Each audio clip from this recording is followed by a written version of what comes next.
impeachment hanggang sa panawagan sa taong bayan. Okay, Kanuel, malinaw sa amin na aral sa kasaysayan na kung gusto nating matapos yung anumang paglabag sa karapatang pantao, kinakailangan mapanagot natin lahat ng perpetrator ng mga paglabag. Kaya mahalaga sa amin na sila Bato, si Duterte at maraming iba pang co-perpetrator niya ay mapanagot sa International Sandali lang, Criminal Court. Camel Chur. So hindi ito issue ng namumulitika tayo? Hindi ito issue ng pamumulitika. Wala tayong pakialam doon sa politika. Ito ay una, usapin ng hustisya. Ikalawa, usapin ito ng pagbasag doon sa kultura ng impunidad sa Pilipinas.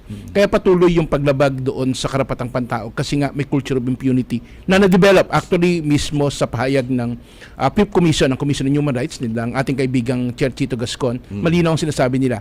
Ang ligasiya ng Duterte administration ay ligasiya ng paglaganap ng impunidad lalo na sa hanay ng kapulisyan na kung saan maraming mga pagpatay ang naganap at pang-aabuso, hindi ito napanagot. So mahalaga para sa amin na kung nais nating wakasan ito, kinakailangang bantayan natin mismo.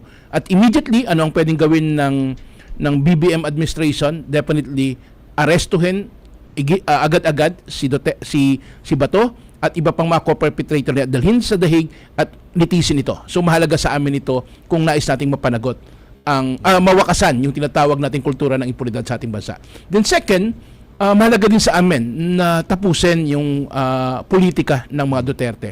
Pagod na ang bansa ng tinatawag nating hatian sa ating bansa, yung polarization ng DDS versus hindi at maraming iba pa, at yung pagkakahati-hati sa gulo sa politika sa ngayon, ito'y bunga ng politika ng mga Duterte.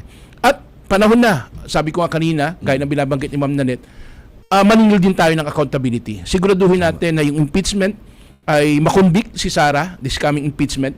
Yung mismong mga kaso na ito, walang duda sa lahat ng pagkakataon na ito, guilty si Sara sa lahat ng kaso na ito. At patunayan mismo ng Senado, tumindig sila.